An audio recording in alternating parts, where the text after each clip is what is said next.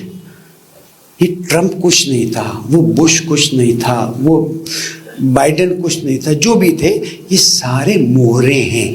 ان کو رکھا جاتا ہے تاکہ ان کے ذریعے چیزوں کو آگے بڑھایا جائے. نقشہ یہ ہے، ایران کو ڈیوائیڈ کر دیا جائے، چائنا کا آئل بالکل روک دیا جائے، اور چائنا پر حملے سے پہلے چائنا کو ڈاؤن کر دیا جائے. ہمیں اس سے کیا تعلق؟ ہمیں اس سے تعلق اسرائیل کو بلوچستان میں لا کے بٹھا دیا جائے اور میرا نیوکلیر بوم جو ہے اس کو اب ذمہ داران سمجھتے ہیں تو سمجھیں. اور یہ جملہ کسی بہت ہی بڑے غیر ذمہ دار سے میں نے مجھ تک پہنچا ہے، چلے میں کچھ نہیں کہتا ہوں، کہ اگر ایران کے ساتھ حالات بہتر ہو جائیں، یعنی سمجھے نا، تو ہماری اکانومی 2 ارب کے بجائے 15 ارب کی اکانومی ہو جائے گی. اکانومی تو آپ کی 15 ارب کی ہو جائے گی لیکن کنٹرول آپ کا 0 ہو جائے گا. میری بات بہت اہمیت رکھتی ہے، ذمہ داران میری بات سنتے ہیں. میں صرف پاکستانی ہوں اور پاکستانی ہو کر یہ بات کہہ رہا ہوں کہ 15 ارب کی اکانومی کی لالچ میں آ کر کہیں تم کوئی ایسا قدم مت اٹھانا کہ تمہیں لینے کے دینے پڑ جائیں اور میرا پیارا ملک خدا نخواستہ کسی مشکل کا شکار ہو جائے. ہم مکتب اہل بیت نہیں، پاکستان کے پوری عوام اس بات کو واضح کرنا چاہتی ہے کہ اگر سو کالڈ حکومتیں اپنی لالچوں میں، ارے تجھے کیا پتا آج رات زندہ، مجھے بھی نہیں پتا، آج رات زندہ ہے، کل رات قبر میں ہے، پرسوں کوئی تختے پر لٹکا ہوا ہے، ترسوں کسی کے دھماکے ہو گئے. تو اپنی لالچ میں کر جائے گا. پاکستانی قوم دیکھیں جنہوں نے برا کیا آج سب کو لعنت پڑ رہی کہ نہیں پڑ رہی؟ ہاں، جنہوں نے پاکستان کے ساتھ ظلم کیا ہے ان پر لعنت. شہداء کی قربانیوں کا نتیجہ ہے. میرے پاکستان کی تم ڈیل کیسے کر سکتے ہو؟ انشاءاللہ میرا پاکستان اپنی جگہ پر رہے گا. تم جو سازش کر رہے ہو، I don't want to pinpoint anyone، یہ سازشیں ناکام رہیں گی اور پاکستان انشاءاللہ امام زمانہ کی حکومت میں شامل ہو جائے گا. عزیزوں، میرا اور آپ کا کردار کیا ہے؟ نمبر 1، ہوشیار رہیں. اور اگر آپ کے پاس کسی بھی قسم کی حکومت کی ذمہ داری ہے، آپ اپنا کردار نیگیٹو نہیں جانا ہے. ہم لوگ نیگیٹو چلے جاتے ہیں اور ایک دم سے نہیں، پازیٹو جائیں. ہمیں اس بارڈر پر اسرائیلی حکومت کو نہیں دیکھنا ہے. آئی ڈونٹ نو میرے اس بات کے بعد کیا ہوگا. ایک اس جملے کے بعد میرے ساتھ جو ہو رہا ہے آپ کو نہیں پتا، بتانا بھی نہیں چاہتا. صرف دعا کریں کہ اللہ مجھے دشمن اور داخلی دشمنوں کے شر سے محفوظ رکھے. شکریہ. ہم اور آپ سب مل کر ہوشیار رہیں اور کسی وقت بھی اگر نظام اسلامی ایران کے خلاف کوئی چیز ہوتی ہے ہمیں آواز اٹھانی ہے. ایک تو نظام اسلامی ہماری روح ہے، ہماری جان ہے. دوسرا، اس کے خدا نخواستہ کچھ ہونے سے بارڈر جو ہے کمپلیٹلی ہمارا پورس ہو جائے گا اور اسرائیل وہاں آ کر بیٹھ جائے گا. بارڈر کیا رہے گا؟ بلوچستان وہاں چلا جائے گا. ہم افواج پاکستان، حکومت پاکستان، پارلیمنٹ، سینٹ، صدر، سب کو اس بات سے وارن کرتے ہیں. میرا لفظ ہے خبردار کرتے ہیں، ہوشیاری دیتے ہیں کہ تم آج ہو کل نہیں ہو. اگر تم نے غلط فیصلے کیے تو میرا پیارا ملک نقصان کا شکار ہو سکتا ہے. اس لیے آج ہی اتنے مضبوط فیصلے کرو کہ دشمن ہمارے ایٹم بم سے نہیں، ہماری ہمت اور طاقت سے ڈرے اور اس طرح کا کوئی بھی فیصلہ کرنے سے رک جائے. عزیزوں، پیارے ملک پاکستان اور تمام اسلامی ممالک کی حفاظت کے لیے ایک سلوات پڑھنے کا الحمدللہ رب العالمین والصلاۃ والسلام علی رسولہ وعلی ماہ رجب اختتام کو ہے، اور میں آپ سے درخواست کرتا ہوں کہ یہ آخری چند دنوں میں دعا، تسبیح، استغفار، کیونکہ ہمیں سب کو ہی ایک بار قبر میں اتارا جائے گا۔ آج ہم دعاؤں کے ذریعے اپنے ایمان کو مضبوط کریں، اور ہماری کتنی خوش نصیبی ہے کہ یہ جو دعا پڑھتے ہیں یہ وہ دعا ہیں جو ائمہ معصومین کے زبان سے نکلے ہیں، ان کے دل سے نکلے ہیں، تو ظاہر ہے کہ یہ دعا قبول ہوئے بغیر نہیں ہو سکتی ہے۔ تھوڑا سا اپنے رشتہ داروں سے بہتر تعلقات کریں، ناراضگیاں اس کے بغیر مسائل حل نہیں ہوں گے۔ اگر کسی کا حق آپ پر ہے اسے ادا کر دیں، تاکہ اس حق کی وجہ سے آپ پر خدا نخواستہ کوئی آفت نہ آ جائے۔ اور ماہ شعبان صدقہ اور استغفار کا مہینہ ہے، اسے مت بھولیے گا۔ انشاءاللہ آج رات 9 بجے ہم سب مل کر جو آ سکتا ہے یہاں پر جشن بھی منائیں گے اور اعمال شب مبعث بھی کریں گے، اور جہاں تک معراج کی بات ہے انشاءاللہ رات کو اس پہ گفتگو کریں گے۔ پالنے والے دعاؤں کو قبول فرما، پریشانی کو دور فرما، نظام اسلامی مملکت خداداد پاکستان اور باقی تمام جگہیں جہاں پر مسلمان رہتے ہیں ان کی حفاظت فرما، دشمنان اسلام کو نابود فرما، پریشانی کو دور فرما، بہترین عیدی عطا فرما، اہل بیت کے مکتب پر چلنے کی توفیق عطا فرما، بیماروں کو شفائے کامل عطا فرما۔ پالنے والے تیری بارگاہ میں ہاتھ اٹھتے ہیں، تجھے جناب زہرا، ان کے بابا، ان کے شوہر، ان کے بچوں کا واسطہ دعاؤں کو قبول فرما، زمانے کے امام کو راضی فرما، ان کے ظہور میں تعجیل فرما۔ بسم اللہ الرحمن الرحیم۔ اذا جاء اگر آپ ہمارے لیٹسٹ ویڈیوز کے بارے میں جاننا چاہتے ہیں تو ہمارے چینل کو سبسکرائب کریں اور بیل آئیکن کو پریس کریں۔ شکریہ۔